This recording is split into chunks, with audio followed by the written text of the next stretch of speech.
one of the world experts on governance in healthcare, and led some of the largest, one of the largest health governance programs in the emerging markets. He is very experienced in the US and also on governance for many more years than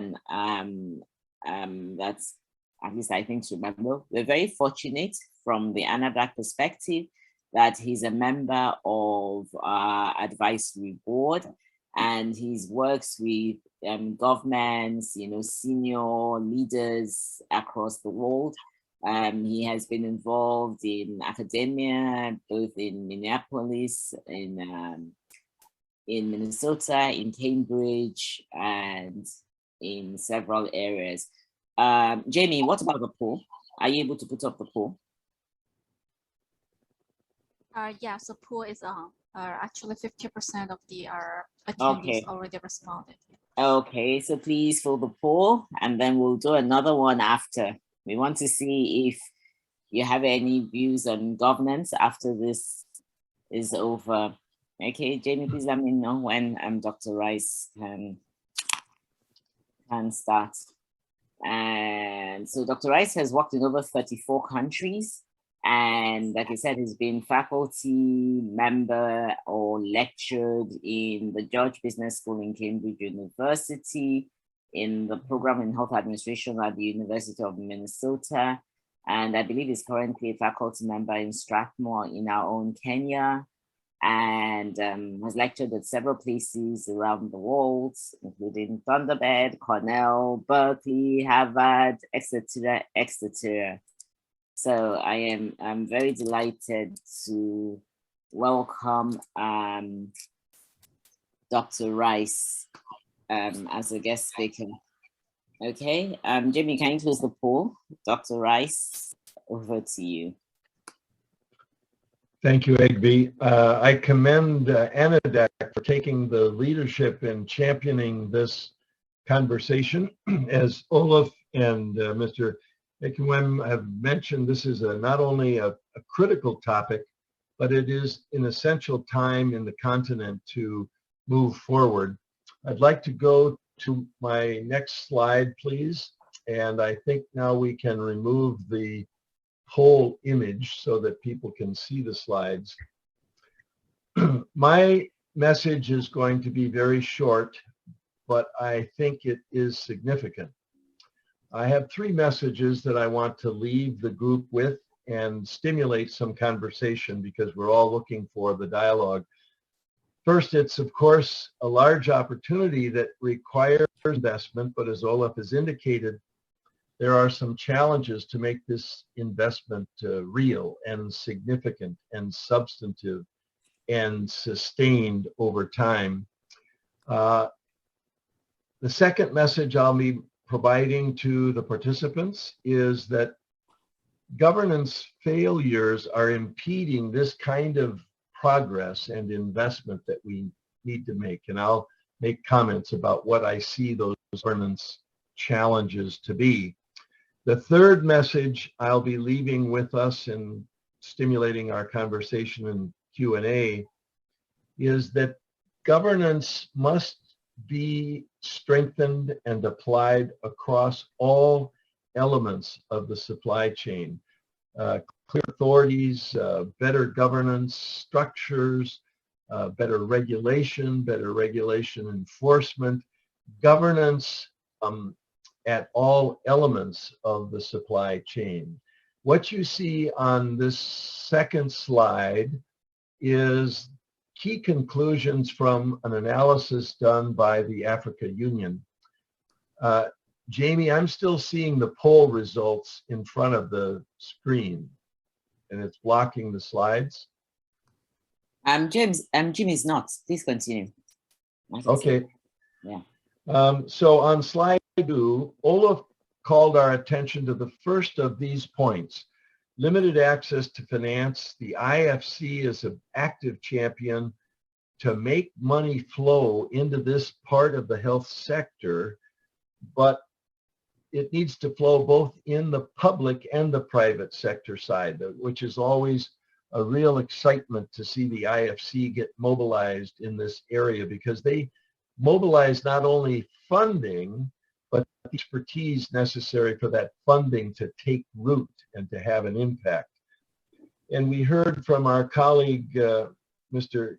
Ekwem, that the last point on this list is that we have also frustrations from underdeveloped supporting industries. To improve pharma, we need everything from manufacturing, storage, warehousing, distribution, and syringes, for example. Let's go to the next slide and to look at a graphic illustration of the many points that we see here that are a part of the supply chain. We don't have time to go through each of these points, but starting in the lower left-hand corner, strategies around planning and the regulatory controls necessary, moving all the way up through organizational structure, management and leadership expertise, all the way to the culture and consumption of this. And there are many points along this supply chain where there's an opportunity for errors, either of competency of the people that are engaged, or the proper funding, or of course corruption. But governance must move beyond these kinds of activities. We all acknowledge that governance is essential, but it's elusive. Why is it? And I think it's because we have not paid enough attention in the public sector and the private sector about the importance of governance, the people that are invited into new governance structures, both at the continental level, at the state level, and at the provincial and the local community level. And this is along all sides, as Olaf cited, not just in pharma, but in medical technology and in delivery. If we go to slide 4, I want to acknowledge that many studies are teeing up or lifting up that this is the time for action, but the production is needing to attract not just expertise, but substantial funding, as Olaf has mentioned. And one of the things that is a barrier to this is public and private funding will only flow into a context that is stable, well governed, well managed, and has leadership expertise. Studies, if we look at the next slide, one of the conclusions from this large analysis, which was in 2019, is, and I'd like you to advance the first circle on the lower left-hand corner of slide 5 by pressing advance. You'll see that the incentives for investors are widely available, but as we go through my comments on slide 5, and I would like you, Jamie, or your colleague to press advance so that the circle goes around the lower left-hand corner there. This is a study done in 2019. A lot has changed since 2019 because of what we've experienced across the globe from COVID. And so it's not enough to acknowledge that investors need the incentives, but if we go to the upper box in the center column, when we look at the national regulatory authorities, they're willing to support this, but they lack the experience, the maturity, the expertise on how to regulate, what regulations, what standards that have to be there. And investors will be nervous if those standards and the enforcement of those standards aren't there. And therefore we go to the lower right-hand corner of slide 5, which is investments in production is not preferred. I think this is changing since 2019 because of the initiatives, the education, the substantial initiatives happening at the local country level, also the leadership from IFC, World Bank, Africa Development, and the Africa Union. Let's go then to slide 6. Now you're finally getting the idea of advancing those. So now we're at slide 6.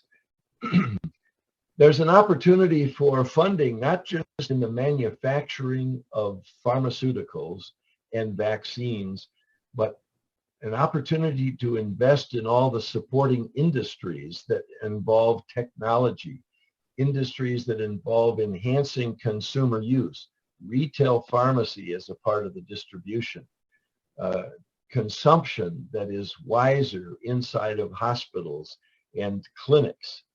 And so we see an explosion of opportunity from the RFID-enabled smart technologies.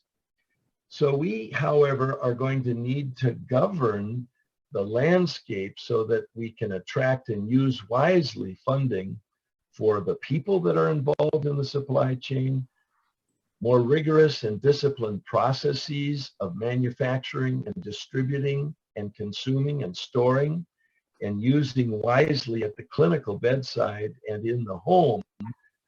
And that's where new technologies over this next decade will be funded and consumed and used. But there are risks in every step along this way, and that's why we need to attract more civic and business leaders into governance structures, boards, commissions that are overseeing the work of this supply chain. We go to slide 7. One of my messages here is that the old structures and the old competencies that we've used in the continent over the last decade are not enough. And we need to step forward at the state level, at the private sector, in the public sector, to identify new governance models and build capacity for the people that serve in those governance. So I'll just leave for the rest of the panelists the messages on slide 8. There are big opportunities in the supply chain, but not just in the pharmaceuticals, not just in vaccines, but as we've heard from our 2 other speakers, in the technology and the workforce arenas. Those are all elements of the supply chain. The second message for our consideration is if we don't have good governance, it's going to get in the way of this substantial potential that we have, both in the structure, the people, the systems for decision making. And finally, I would leave us with that every element of the supply chain must be better governed with clear authorities, transparency of decision making, new structures, new commissions, new board development, informed members with integrity that are encouraged to participate in the decision making, better information, better support system for these decision making, and that we have trusted, accurate, and transparent reporting. And this is a partnership with the media as well as the care providers that are consuming many of these pharmaceuticals and vaccines. My role was to acknowledge this is an important time. We are facing some challenges, but we can overcome those if we work together in the public and the private sector to create the conditions within which investment can flow, investment not into just manufacturing and distribution, but investment into the leadership and the people that are invited in to govern this system. So I will stop there. Over to you. It's a delight to be with you all. I look forward to the discussion. Thank you so much, Dr. Rice. So now we'll just have some quick comments from the panelists, and then we'll open the conversation for discussion.